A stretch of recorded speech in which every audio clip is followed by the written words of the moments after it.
Halloween night. The air hung heavy, thick with the smell of damp leaves and fear. A pale moon cast long skeletal shadows from the twisted branches of ancient oaks. At the edge of town, shrouded in an eerie silence, stood Blackwood Manor. It was a Gothic monstrosity, its decaying facade whispering tales of long-forgotten tragedies. Locals spoke of the manor in hushed tones, their eyes wide with fear. Tonight, 3 friends stood before its rusted gates, their youthful bravado a fragile shield against the palpable dread emanating from the house. There was Max, the fearless leader, his eyes gleaming with a reckless curiosity. Leah, the skeptic, her arms crossed tightly, a shiver betraying her outward composure, and Jordan, the nervous one, his gaze darting between his friends and the darkened windows of the manor. They were drawn to the manor by a dare, whispered among the tombstones in the old graveyard. A dare to play a game not meant for the living. All right, you guys ready for this? I don't know, Max. This place gives me the creeps. The air inside the manor was stagnant, heavy with the weight of ages. Cobwebs clung to every surface like ghostly shrouds. The faint scent of decay lingered in the air, a grim reminder of the manor's long-dead inhabitants. They found their way to the main hall, its grandeur lost to time and neglect. A massive fireplace yawned before them, its cold ashes a testament to years of unlit hearths. Max produced a weathered, leather-bound book. Its pages crackled like dry bones as he flipped through them, his face illuminated by the eerie glow of his flashlight. He had found the ritual online, a series of steps to summon a malevolent entity known only as the Midnight Man. Leah watched him, a mixture of fascination and apprehension in her eyes. Are you sure about this, Max? This feels wrong. Maybe we should just go. Tell everyone we chickened out. Don't be such scaredy cats. It's just an old game. A story. He was determined to play the game, to confront the darkness that lurked within Blackwood Manor. The ritual was as strange as it was unsettling. Following the instructions in the book, they gathered the necessary elements: a wooden door, a single candle, a drop of their own blood, and a name. The name of the one they wished to summon, the Midnight Man. Max used a rusty nail to carve the Midnight Man's name onto the door. The wood seemed to resist his efforts, as if trying to warn him. Leah carefully lit the candle, its flickering flame casting dancing shadows on the walls. Jordan, his face ashen, pricked his finger with the nail, letting a single drop of blood fall onto the dusty floorboards. The air grew heavy, thick with anticipation and dread.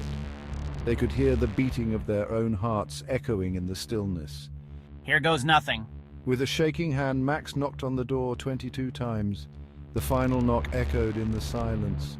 They blew out the candle, plunging themselves into absolute darkness. The game had begun. Time seemed to stretch, each second an eternity. The darkness was absolute, suffocating.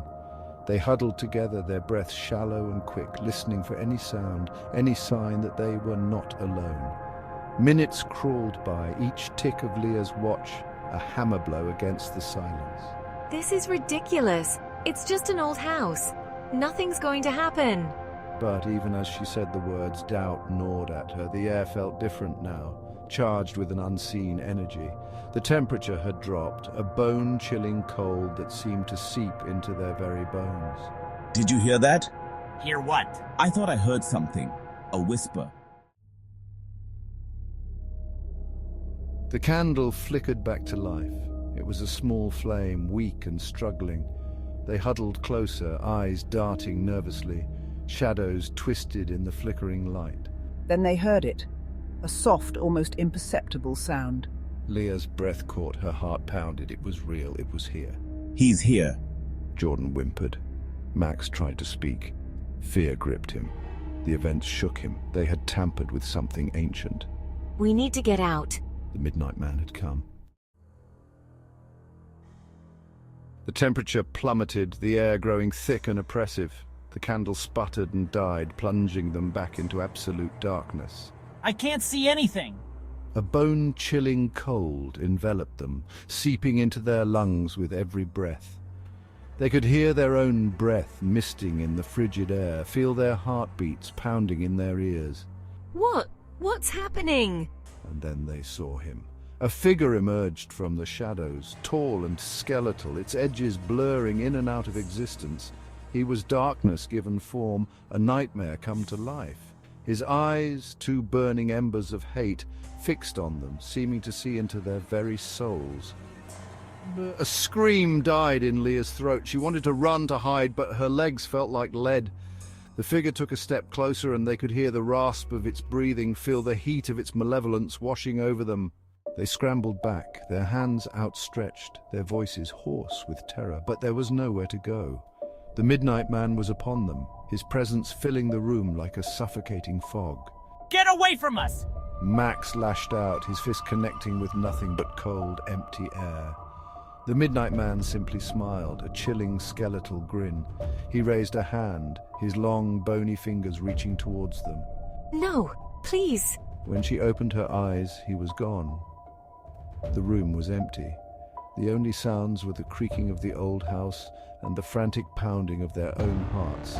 The Midnight Man was gone, vanished as quickly as he had appeared.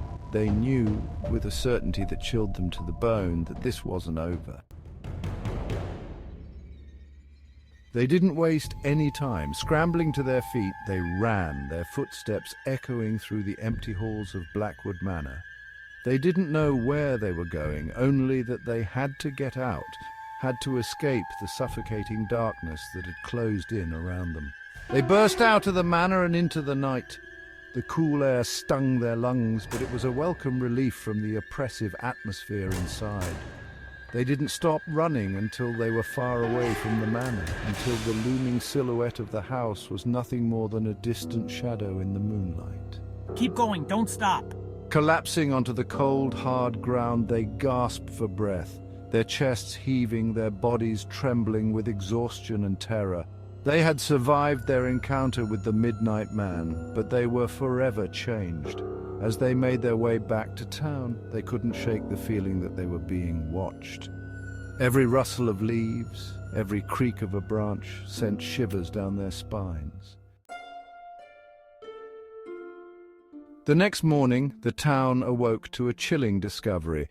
Max, Leah, and Jordan were gone, vanished without a trace. Some whispered that they had run away, seeking to escape the horrors they had witnessed. Others claimed that they had met with foul play, victims of their own reckless curiosity. But those who knew of the midnight game, those who had heard the whispers of the darkness that clung to Blackwood Manor, knew the truth. The three friends had tampered with forces beyond their understanding, and they had paid the ultimate price. The Midnight Man had claimed them, their souls dragged down into the darkness to serve as a warning to others who dared to tempt fate. And so the legend of Blackwood Manor lived on, a chilling reminder that some doors are best left unopened, some games are not meant to be played, for in the heart of darkness, some things are better left undisturbed.